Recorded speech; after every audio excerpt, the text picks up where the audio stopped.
আলহামদুলিল্লাহ। জোর মরে নির্জরি হাতে আর শয়তান মরে ইমানদারদের হাতে। আজকে শুনতে পেলাম বিশ্বের মধ্যে যে শয়তানটা সারা বিশ্বে অশান্তি করে রেখেছেন, এই শয়তানটাকে নাকি এ দুনিয়ার থেকে উঠিয়ে নিয়ে গেছে। সবাই বলেন আলহামদুলিল্লাহ। এই শয়তান সারা বিশ্বটাকে অশান্তি রেখে মানুষের নিরীহ মানুষের উপরে নির্মমভাবে অত্যাচার করেছেন।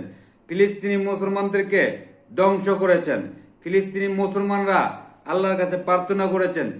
সারা বিশ্বের মানুষ এই শয়তানের জন্য অভিশাপ হয়ে আল্লাহ পাক রাব্বুল আলামিন এই শয়তানের মানুষের অভিশাপ শয়তানের রূপে লেগেছে।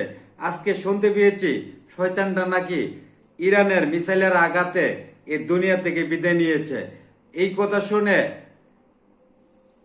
কথা শুনে 2 রাকাত নফল নামাজ আদায় করলাম, আল্লাহর কাছে শুকরিয়া আদায় করলাম।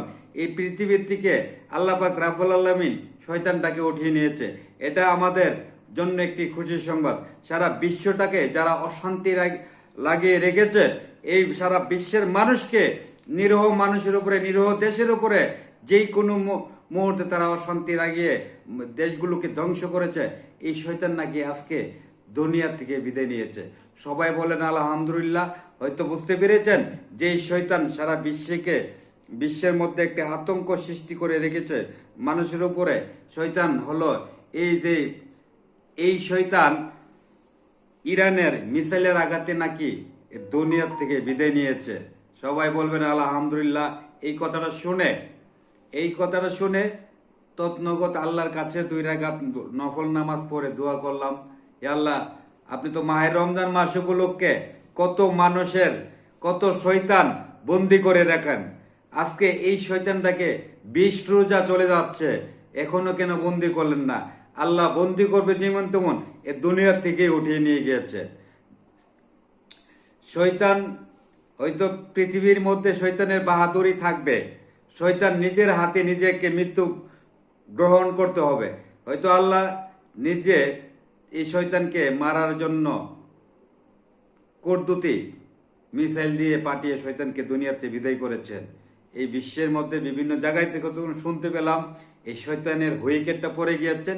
শয়তানের হুইকেট পড়ে গিয়েছেন, তখন তৎনগত মানুষ হয়তো সারা বিশ্বের মানুষ আল্লাহর কাছে প্রার্থনা করছে, শয়তান তো চলে গিয়েছে।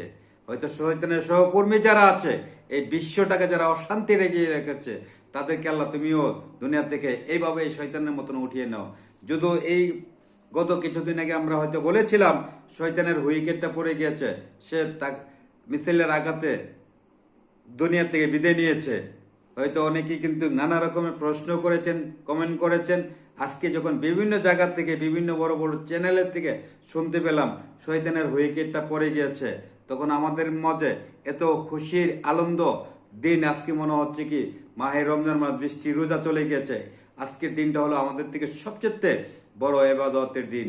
আজকে শয়তান চলে গিয়েছে, আল্লাহর কাছে হাত উঠিয়ে 2টি প্রার্থনা করেছি, আল্লাহ শয়তানকে তুমি এ দুনিয়া থেকে বিদায় নিয়েছো। 2টি শয়তান এই বিশ্বের মধ্যে সারাটা বিশ্বকে অশান্তি করে রেখেছে। তো যে কোনো মুহূর্তে যে কোনো দেশের মধ্যে অত্যাচার চালিয়েছে। জোর মরে নির্জরি হাতে আর শয়তান মরে ইমানদারের হাতে। আজকে ঠিক ইমানদারদের হাতে এই শয়তান মরতে হয়েছে। এই শয়তানের মরাটা সবাই বলছে আলহামদুলিল্লাহ। কত ভাইয়েরা বলছে যদি এই শয়তান যদি সত্য মারা যায়, তাহলে নামাজ পড়বে, ইফতারি পেটে দিবে, গরিব দুঃখীদেরকে খাওয়াবে। মানুষের যে ঘৃণা সৃষ্টি হয়েছে তাদের প্রতি হয়তো আল্লাহ পাক রাব্বুল আলামিন এই ডাক কবুল করেছে। হয়তো এই প্রচারের দ্বারাতে বিভিন্ন জায়গায় যেখান থেকে আমরা শুনতে পেয়েছি, যেখান থেকে বিভিন্ন টিভি চ্যানেলে, বড় বড় নিউজে, আল জাজিরা চ্যানেলে দেখতে পেয়েছি, শুনতে পেয়েছি, এই কথার জন্য আল্লাহ যদিও অথবা বিভিন্ন চ্যানেলে প্রচার করা হয়েছে, হয়তো আপনার নিজের হাতে তাকে উঠিয়ে নেন। হয়তো এত শত টিভি চ্যানেলে নিউজ পেয়েছি, বিভিন্ন পত্রিকা দেখেছি, বিভিন্ন জায়গায় শুনেছি শয়তান নাকি দুনিয়া থেকে বিদায় নিয়েছে। তো সবাই আলহামদুলিল্লাহ বলবেন। আজকে এই শয়তানদের কারণে সারা বিশ্বটাকে তছনছ করে রেখেছে। সারা বিশ্বের মানুষের উপরে যখন যেটা মনে চায় এই শয়তানরা অশান্তি রেগিয়ে মানুষকে নির্মমভাবে এই দুনিয়ার থেকে বিদায় করে দিয়েছে। আজকা আল্লাহ পাক রব্বুল আলামিন রমজান মাস শেষ হওয়ার আগে এই শয়তানকে বিদায় করেছে। আলহামদুলিল্লাহ, সবাই ভালো থাকবেন।